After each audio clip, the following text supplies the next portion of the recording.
I've always argued and I continue to argue that when you're trying to devise or improve a system, you have to understand what the basic principles are that you're trying to promote. And I don't think we look at that very often because things like non-intervention, people, well, what is that all about? Well, in foreign policy, non-interventionism is something the founders believed in. Is stay at home, don't mind our own business, and also don't get involved in international groups. Have national sovereignty, and this is well spoken, and as well as free trade. Oh, but right now, both parties are itching at the bit to, limit trade to get political points, and that is not the answer. That is, always backfires on it. If you put it on a tariff to protect somebody in one country, you usually hurt the consumer of that country that put on the tariff because there's retaliation. So it's not a principled stand, because in a society that promotes liberty, they would say that everybody gets to be free.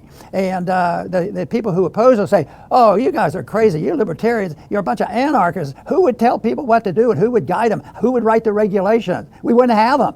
But we'd have something much more powerful. We'd have regulations based on a basic principle of non-aggression. You don't have any right to hurt other people, steal from other people, and kill other people. As more and more begin to know the status quo has got to go, they're bound to say yes to a man named Dr. No. A man who makes the establishment panic. Grassroots are growing way too wild, too organic.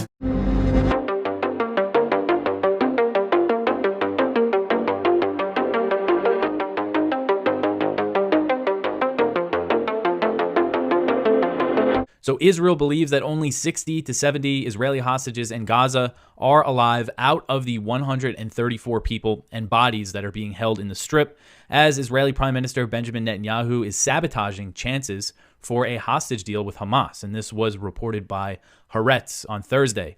So the Israeli military previously confirmed at least 36 of the hostages had been killed. That was something I remember covering a few months ago, that Israel said around 30 of the hostages were killed. And that includes some who actually died on October 7th, and some of them were brought back into Gaza when they were already dead. They brought the bodies back.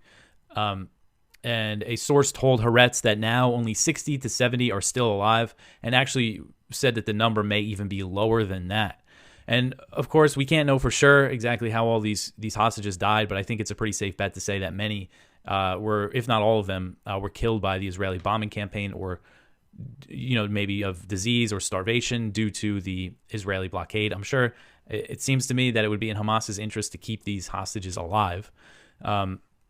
So we know there have been some confirmed cases of Israel killing Israeli hostages inside Gaza. Some of the Israeli hostages who were freed in the initial, the only hostage deal that was reached that led to a 1-week truce back in November, some of them said after they got out that their primary fear while being held in Gaza was being killed by Israel's relentless bombing campaign.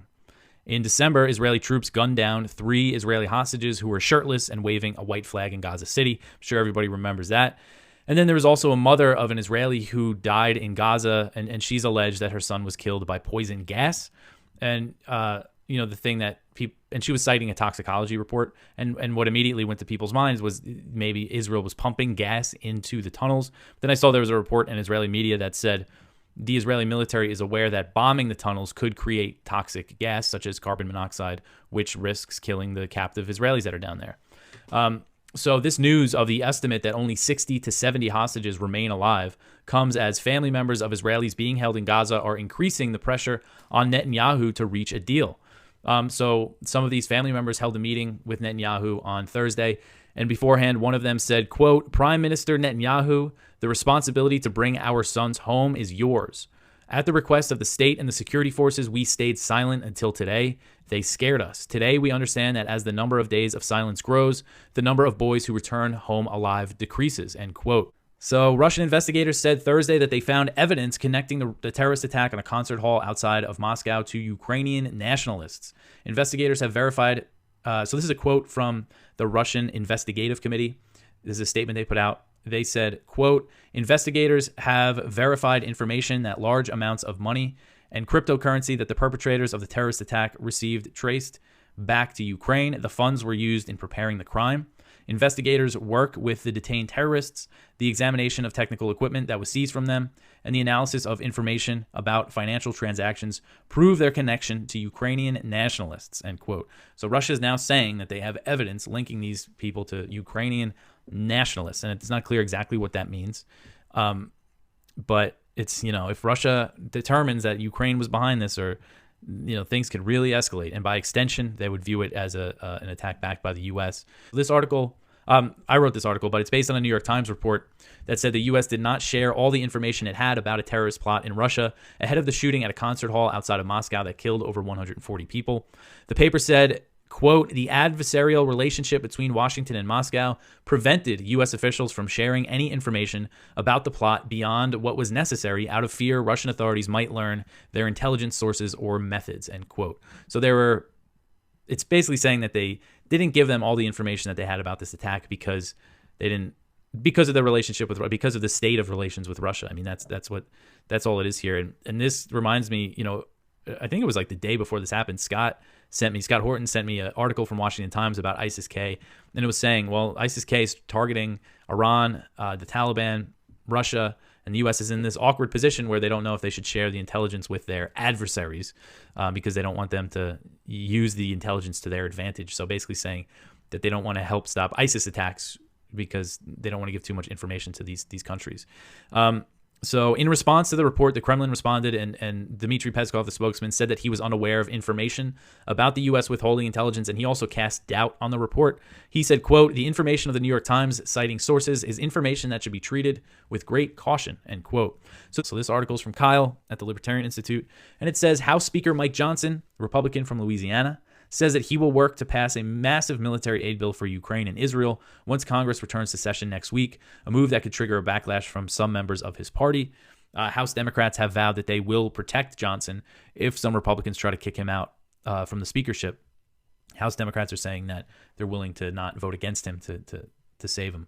So Johnson has underscored the urgency of providing aid to Ukraine and Israel, declaring it a top priority upon the House's return from Easter recess. He said, quote, we'll turn our attention to it and we won't delay on that, end quote. So we'll see. I mean, the status of this bill, this is a $95 billion foreign military aid bill. It includes aid for Taiwan, Ukraine, Israel. The thing is a monstrosity.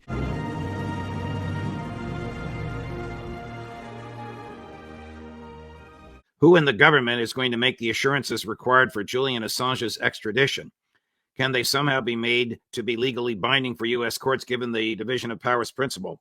So the answer to your first question reflects a decision of the High Court of Great Britain, roughly their Supreme Court, not the same situation as ours, but roughly two members of their Supreme Court who said that Assange could be extradited if the U.S. could assure A, that he would be treated as if he were an American citizen, B, that his First Amendment rights would be respected, and C, that he wouldn't be exposed to the death penalty.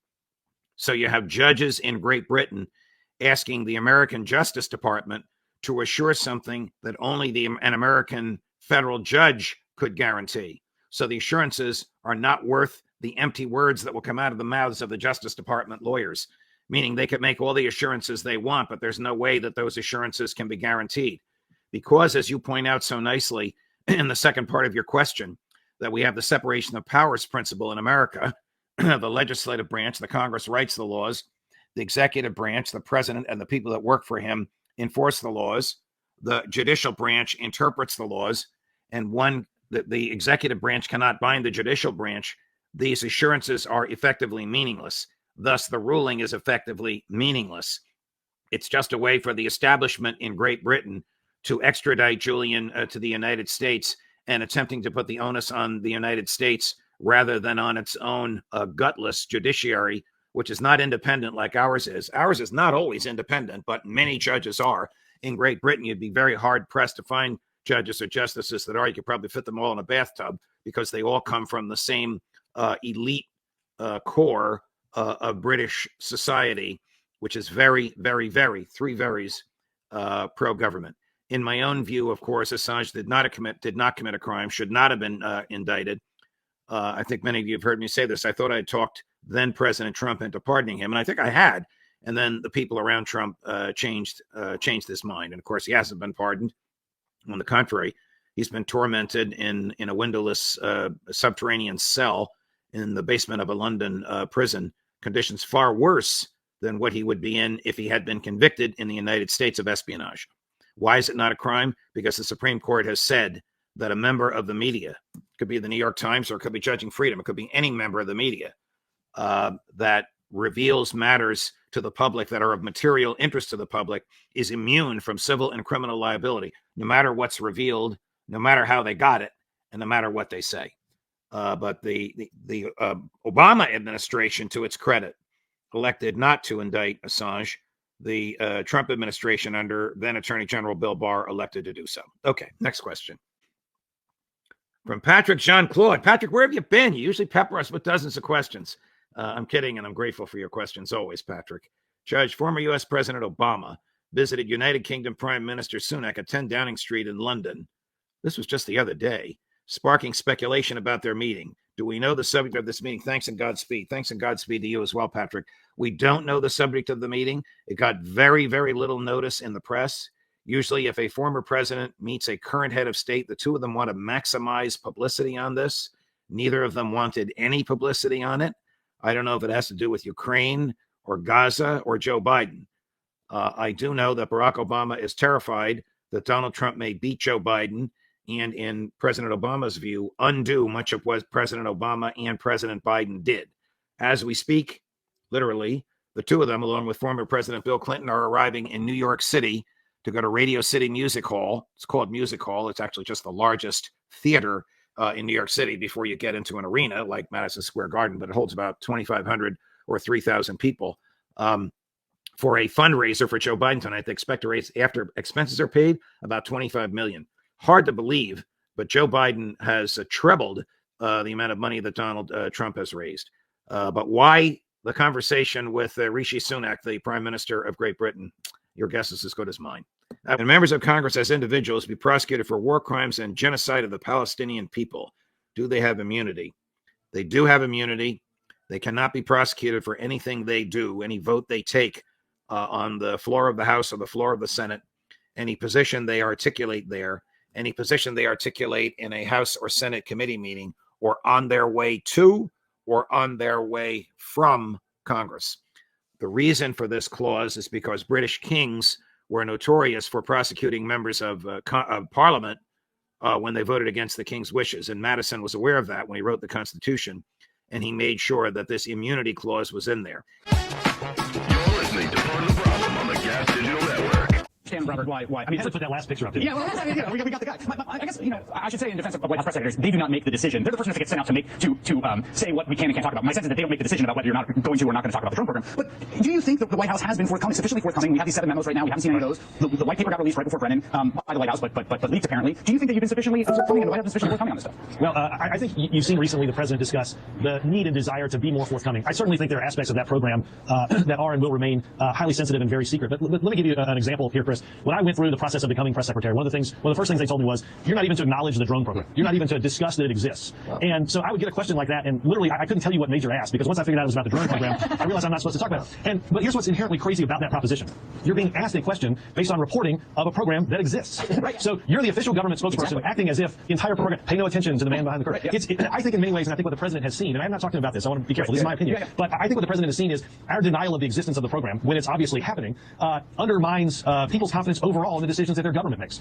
And in order to bolster that confidence and bolster the belief that we're making those correct decisions on this policy, you do have to lift the veil some to both acknowledge that it exists, as he's done, but also to do it in a way that provides better understanding. I will say, ironically, the time in which the president probably talked most about the drone program, interestingly enough, was in an interview on The Daily Show with Jon Stewart. So going back to that earlier discussion, well, why do you give this person or that person an interview? Jon Stewart asked a good question and then gave the president the space to give an answer. And my sense is that even though you might say, well, I watched Jon Stewart, and Jon Stewart probably votes for Barack Obama other than Mitt Romney, Jon asked a very smart question and then gives the president the space to give him an answer, and probably would have held him accountable if he would have not. Oh, yeah. All right. So that's what I wanted to get out of that clip. So this is pre-Trump, pre-election denial. This is the standard of integrity that MSNBC had. And by the way, of course, this is just one person who was hired there out of, we could have picked 1,000. You know what I mean? You could have picked John Brennan or whoever. They hired the head of the CIA to come be a what do you call it? A contributor at the network. But here you have Robert Gibbs, who is talking to them about how he had to lie in his previous job and how there was a program that did exist, and it was a program of what? A mass murder program. A pretty serious thing to be asked about. And he's talking about how his job was to mislead the press about it, and they all giggle and laugh as they hired him, and he just went on to be a contributor at MSNBC. So I'm sorry, but all of this outrage about this is not like the press secretary who was lying about a mass murder campaign. This was the head of the RNC. She's organizing support for candidates. This is nothing compared to some of the monsters that they've hired over there at this network. So all of this outrage about like, oh my God, she's admitting that she wasn't completely telling the truth in her previous position. Oh my God, how horrible this is. It's all complete bullshit. Just all bullshit. This is who they are. This is who that sacred network employs. Scum like this. And by the way, the other thing about it that's just really something is that as he's talking about this, he's kind of going through this thing, and he's like, oh, it's weird because you're getting the first my instructions were you are not to acknowledge the existence of a drone program. And then he's like, I think I'm getting asked about this drone program, and I don't even think I heard the question because I'm like, oh, I can't answer this one. And they're all laughing. Like the panel, all of them are like giggling along, like, what a funny predicament to be in where you got to lie about this mass murder campaign. That's what was going on in the administration before Donald Trump's. So I don't think there's anything so unique about MSNBC hiring an unimpressive liar. Seems par for the course. But it does seem to be a theme with the time that we're living in, that more and more dirt is getting exposed. And I do think there's at least part of that is a very positive thing. I guess that's all I'll say. I think we also kind of live in a landscape now where people don't just want to consume your art. They kind of want to consume you. And so if off stage you're a total dickhead and on stage you got some sort of a likable brand, or, it's almost like everything's almost like being a church pastor now. If you've had 14 affairs or 3 families that you've left, you kind of can't get up and preach. Not that what we do is preach, but I'm just saying, but there's a comparison there that it's like, if we were doing something that is totally contrary to how we portray ourselves on the podcast, then that should be damaging. Yeah, and so some of these Hollywood characters, it's your likability is what sells. And so if your brand is that and you're a total dickhead off air, people start finding out about that. I guess it will hamper your career. Yeah, no, and I do think there's it's got to be a scary time for people who aren't really living it. You know what I mean? Like for people who aren't really living the persona that they project. I'd imagine it's got to be like people are like, oh man, anyone could find out about this. But look, like, this is what's nice. I guess what's kind of freeing about the fact that, and I'm not saying like me and you aren't flawed people. We certainly are. I'm just saying that we really are what you see. There's no like big secret afterward where we're like going, oh man, we got him again today. And there's not, but it would be, man, what a scary time it would be to be someone like that. Or even just like, if you were like cheating on your wife or something like that, and you're a person in the public eye, it's not like before. It's like that you could just get ruined at any moment for that. Like there are screenshots, there's proof, there's all this stuff that can just be posted, and then that's it. You're done. And I think there's something positive about that. Like there's just the penalty for being dishonest is more present and more, and there should be some type of penalty for being a fraud. And like, yeah, if your whole thing is that you believe in free speech, and then meanwhile you're locking down everybody who works at your company to not be able to say anything if you mistreat them, then like that's fairly contradictory in spirit. And so I think that's a good thing if that gets exposed. And like, and certainly if someone like P. Diddy or someone like that's doing really awful things to people, then like, yeah, that's great if that gets exposed. So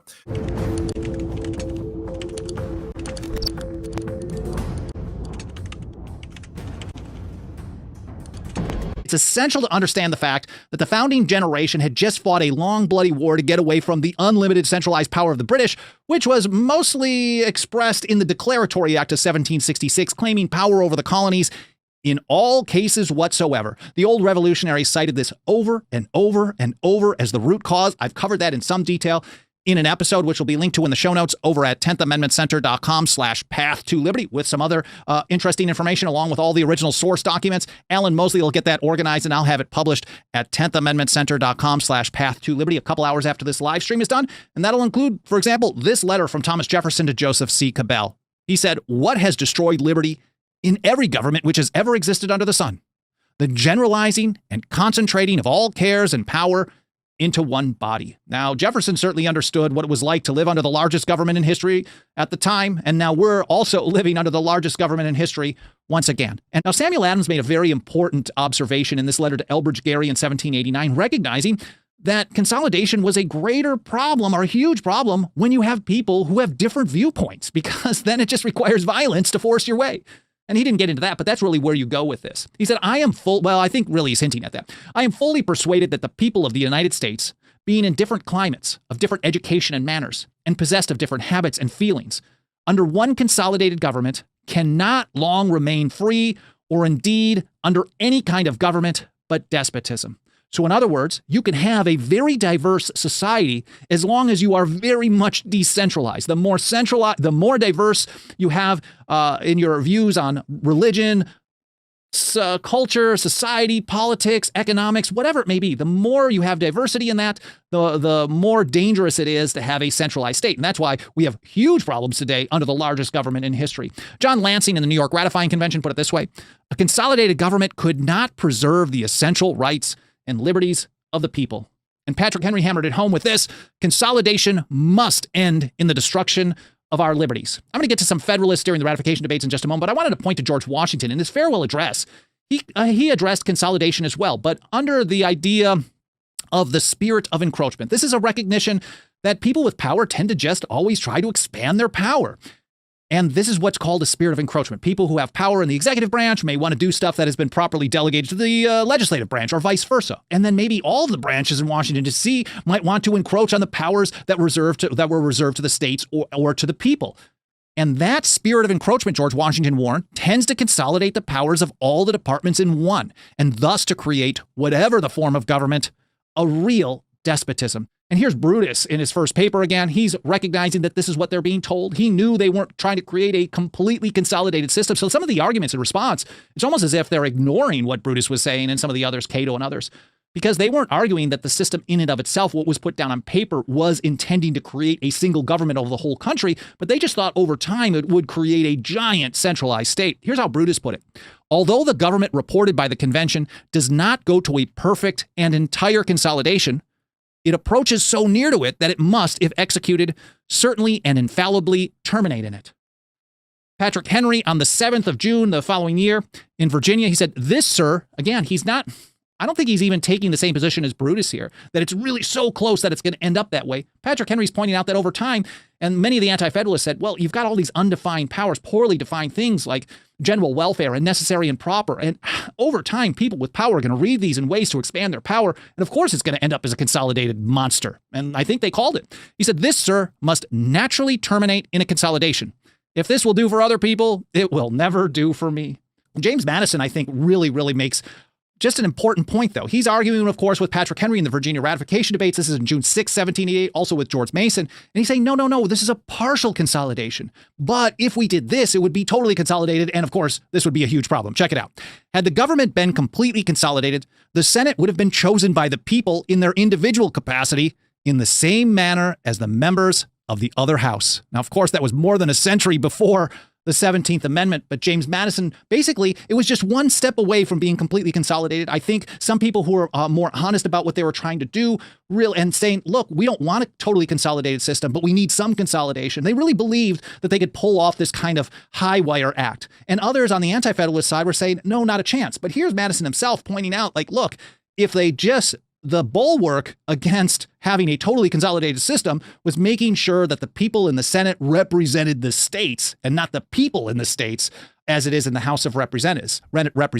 And I think we're very, very close to that, if not exactly there, after passage of the 17th Amendment.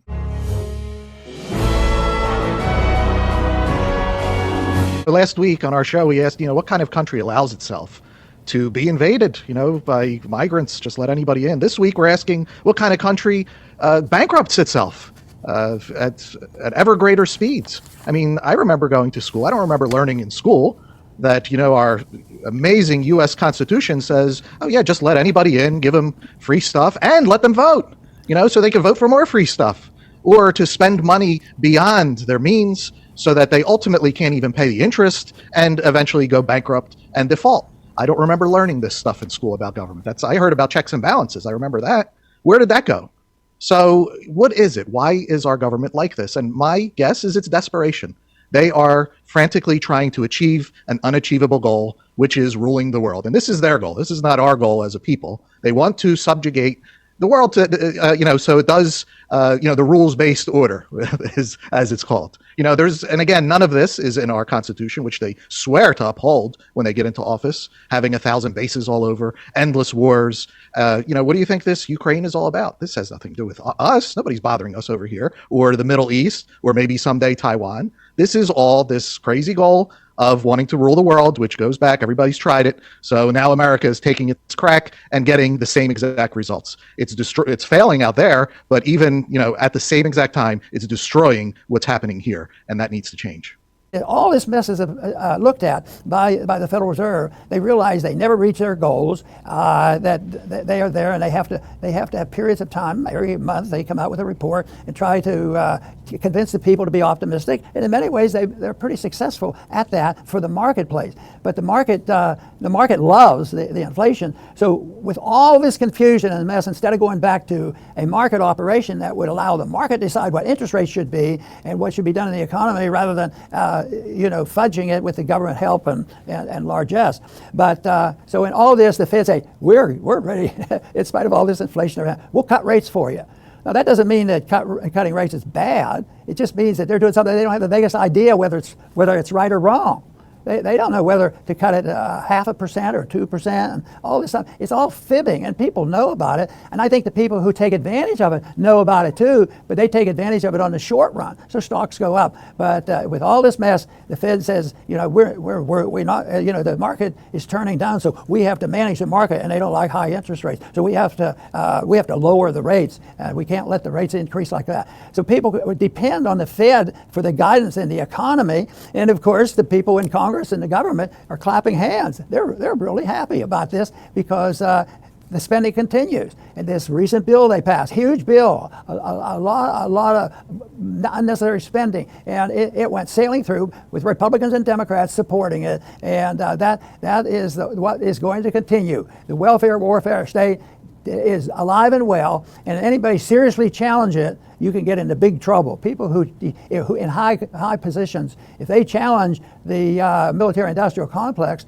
it's very dangerous to that person's life. And also in the welfare state, if you do anything, he's going to immediately tomorrow. You won't have your you won't have your Social Security check. So it demagogues it and it works. But of course, the Social Security, no matter what you do, is going to self-destruct because it's a Ponzi scheme, and they have to cut back, and they already have, because the people that have been living on their Social Security, they come along and give them cost of living increases, but they never can keep up with the cost of living because they're still printing money. So it's a system that doesn't work. It will not be cured by tinkering. It is only going to be cured when people admit it doesn't work. Interventionism and Keynesianism doesn't work, and it will only be when we think that maybe the founders had a little bit of advice for us, have sound money and limit the government's interference in the marketplace. Maybe we would get somewhere with that. It's for sure, Dr. Paul. And the founders, the U.S. Constitution was meant to chain down the power of government. Well, those chains have been broken long ago. We have the biggest government in the history of the world, not just in the world, in the history of the world. I found out this last week, I think it was, that the federal government employs 23 million people. That is incredible. That is the size of a state. They could federal government employees can have their own state. That's how big it is. And they extract trillions and trillions of dollars from us per year in taxes, but that's not even enough because they run deficits. They're 34 trillion in debt.